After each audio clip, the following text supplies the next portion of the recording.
Bollywood ಮತ್ತು OTTಯ ಬಣ್ಣದ ಜಗತ್ತಿನಲ್ಲಿ ಮಿಂಚಬೇಕೆ? ಹಾಗಾದರೆ ಇವುಗಳನ್ನು ಪಾಲಿಸಿ. ನೀವು ರಾತ್ರೋರಾತ್ರಿ ಅತಿದೊಡ್ಡ ಸ್ಟಾರ್ಗಳಾಗಿ ಮಿಂಚಬಹುದು. 1. ಹಿಂದೂ ಆಚರಣೆಗಳನ್ನು ಸಂಸ್ಕೃತಿಯನ್ನು ಕೀಳಾಗಿ ಕಾಣಬೇಕು. ಹಿಂದೂಗಳಿಗೆ ಸಾರ್ವಜನಿಕವಾಗಿ ಬೈಯುತ್ತಿರಬೇಕು ಮತ್ತು ಸತತ ಬುದ್ಧಿವಾದ ಹೇಳುತ್ತಿರಬೇಕು. ಮುಸ್ಲಿಮರ ಮತ್ತು ಕ್ರಿಶ್ಚಿಯನ್ನರ ಎಲ್ಲ ಆಚರಣೆಗಳನ್ನು ಮತ್ತು ವಿಚಾರಗಳನ್ನು ಹೊಗಳಿ ಶಾಬಾಸ್ಗಿರಿ ಕೊಡುತ್ತಿರಬೇಕು ಹಾಗೂ ಅವರಿಗೆ ಬುದ್ಧಿವಾದ ಹೇಳುವ ಅಗತ್ಯವಿಲ್ಲ. ದೇಶದ ಅಭಿವೃದ್ಧಿ ಕಾರ್ಯಗಳಿಗೆ ಅಡ್ಡಿಪಡಿಸುತ್ತಿರಬೇಕು ಮತ್ತು ದೇಶದ ಮೂಲ ಸೌಕರ್ಯಗಳನ್ನು ಹಾಳು ಮಾಡಿದವರ ಪರವಾಗಿ ವಾದಿಸಬೇಕು. ನೀವು ಶಾಂತಿಪ್ರಿಯ ಸಮುದಾಯಕ್ಕೆ ಸೇರಿದವರಾಗಿದ್ದರೆ ಅಥವಾ ನೆಪೋಕಿಡ್ ಆಗಿದ್ದರೆ, ನಿಮಗೆ ಯಾವ ಕಲೆ ಬಗ್ಗೆ ಏನೂ ಗೊತ್ತಿಲ್ಲ ಅಂದರೂ ಪರವಾಗಿಲ್ಲ, ನೀವು ನೋಡೋಕ್ಕೆ ಹೇಗಿದ್ರೂ ಪರವಾಗಿಲ್ಲ, 1-6 ತಿಂಗಳುಗಳಲ್ಲಿ ನಿಮ್ಮನ್ನು ದೊಡ್ಡ ಸ್ಟಾರ್ ಮಾಡಲಾಗುತ್ತೆ. ದೇಶವನ್ನು ತುಂಡರಿಸುವ ಉದ್ದೇಶದಿಂದ ಆಯೋಜಿಸಲಾದ ಆಂದೋಲನಗಳಲ್ಲಿ ಭಾಗವಹಿಸಬೇಕು. ವಿಶೇಷ ಸೂಚನೆ: ಕಲಾವಿದರು ಶಾಂತಿಪ್ರಿಯ ಸಮುದಾಯಕ್ಕೆ ಸೇರಿದವರಾಗಿದ್ದರೆ ಅಥವಾ ನೆಪೋಕಿಡ್ ಆಗಿದ್ದರೆ ಇದನ್ನೆಲ್ಲ ಮಾಡುವ ಅಗತ್ಯವಿಲ್ಲ. ಹಸುವನ್ನು ಹೊರತುಪಡಿಸಿ ಇನ್ನೆಲ್ಲ ಪ್ರಾಣಿ ಪಕ್ಷಿಗಳನ್ನು ಪ್ರೀತಿಸಬಹುದು.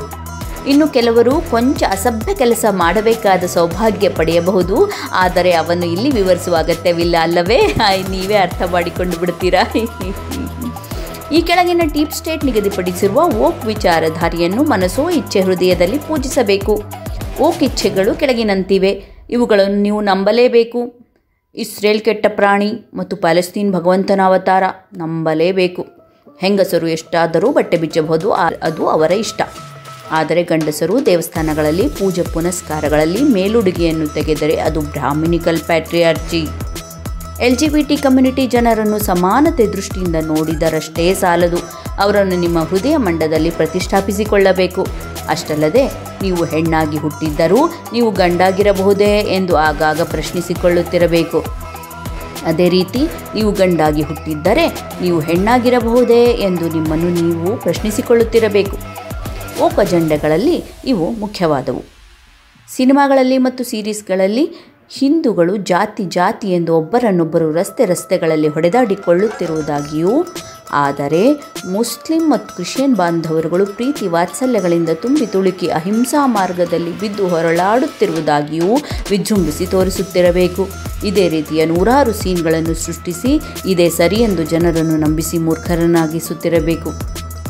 ಸಿನಿಮಾಗಳಲ್ಲಿ ಮತ್ತು ಸೀರೀಸ್ಗಳಲ್ಲಿ ಯುವ ಮತ್ತು ಟೀನೇಜ್ ಪಾತ್ರಗಳಿದ್ದರೆ ಅವರು ತಮ್ಮ ತಂದೆ ತಾಯಿಯನ್ನು ದ್ವೇಷಿಸುವಂತೆ, ಕುಟುಂಬದ ಸದಸ್ಯರನ್ನು ಅಸಹ್ಯ ದೃಷ್ಟಿಯಿಂದ ನೋಡುವಂತಹ ಪಾತ್ರಗಳನ್ನೇ ಸೃಷ್ಟಿಸಬೇಕು. ಕೇವಲ ಬಾಯ್ ಫ್ರೆಂಡ್ ಮತ್ತು ಗರ್ಲ್ ಫ್ರೆಂಡ್ ಸಂಬಂಧ ಮಾತ್ರ ಶುದ್ಧವಾದ ನಿಜವಾದ ಸಂಬಂಧ ಎಂದು ಯುವಕ ಯುವತಿಯರ ತಲೆಯಲ್ಲಿ ಸತತವಾಗಿ ತುಂಬಿ ನಂಬಿಸಬೇಕು. ಕಿಸ್ಸಿಂಗ್ ಸೀನ್ ಇರಲೇಬೇಕು. ಜೊತೆಗೆ ಅಸಭ್ಯ ಸೀನ್ಗಳನ್ನು ತುಂಬ ಸಾಮಾನ್ಯವೆಂಬಂತೆ ವೀಕ್ಷಕರಿಗೆ ತಲುಪಿಸಬೇಕು. ಸಿನಿಮಾಗಳಲ್ಲಿ ಮತ್ತು ಸೀರೀಸ್ಗಳಲ್ಲಿ ಸೈನ್ಯದಲ್ಲಿರುವ, ಪೊಲೀಸ್ ವೃತ್ತಿಯಲ್ಲಿರುವ ಮಹಿಳಾ ಆಫೀಸರ್ಗಳು ಮಾತ್ರ ಧೈರ್ಯವಂತರು ಮತ್ತು ಪುರುಷರೆಲ್ಲ ಕೆಲಸಕ್ಕೆ ಬಾರದವರು ಎಂಬಂತೆ ಬಿಂಬಿಸಬೇಕು. ಅಕಸ್ಮಾತ್ತಾಗಿ ನಾಯಕ ಒಬ್ಬ ಸೈನ್ಯದ ಯೋಧ ಅಥವಾ ಪೊಲೀಸ್ ಆಗಿದ್ದು ಕಥೆಯ ಮುಖ್ಯ ಪಾತ್ರಧಾರಿಯಾಗಿದ್ದರೆ ಅವನ ಹೆಂಡತಿಗೆ ಅವನ ಮೇಲೆ ಅಸಮಾಧಾನವಿದ್ದು ಅವಳು ಬೇರೆಯವನ ಜೊತೆ ಅಕ್ರಮ ಸಂಬಂಧ ಹೊಂದಿರಲೇಬೇಕು. ಸಿನಿಮಾಗಳಲ್ಲಿ ಮತ್ತು ಸೀರೀಸ್ಗಳಲ್ಲಿ ನಾನ್-ವೆಜ್ ತಿನ್ನದವರನ್ನು ನೋಡಿ ಅಪಹಾಸ್ಯ ಮಾಡಬೇಕು ಮತ್ತು ನಾಯಕ ಪಾತ್ರ ಮಾಡುವವನು ನಾನ್-ವೆಜ್ ತಿನ್ನುತ್ತಿರುವ ದೃಶ್ಯಗಳನ್ನು ಕಣ್ಣಿಗೆ ಕಟ್ಟುವಂತೆ ತೋರಿಸಬೇಕು. ಹಿಸ್ಟರಿಯನ್ನು ತಿರುಚಿ ಮುಚ್ಚಿ ತೋರಿಸಬೇಕು. ಜನರಿಗೆ ನಿಜವಾದ ಇತಿಹಾಸ ತಿಳಿಸಲು ಯಾರಾದರೂ ಪ್ರಯತ್ನಿಸಿದರೆ ಅದಕ್ಕೆ ಹೊಸದೊಂದು ನರೇಟಿವ್ ಸೃಷ್ಟಿಸಿ ಸಿನಿಮಾಗಳಲ್ಲಿ ತುರುಕಿಸಿ ನಾವು ಹೇಳಿದ್ದೇ ಸರಿ ಎಂದು ಜನರಿಗೆ ಮನದಟ್ಟು ಮಾಡಿಸಬೇಕು. ನಮ್ಮ ಈ ಎಲ್ಲ ಓಕ್ ಅಜೆಂಡಾಗಳನ್ನು, ನರೇಟಿವ್ಗಳನ್ನು ನಂಬದ ಬುದ್ಧಿವಂತ ಜನರನ್ನು ಮಾನವತಾ ವಿರೋಧಿಗಳೆಂದು ಬೈಯುತ್ತಾ ಸತತವಾಗಿ ಅಪಮಾನಗೊಳಿಸುತ್ತಿರಬೇಕು.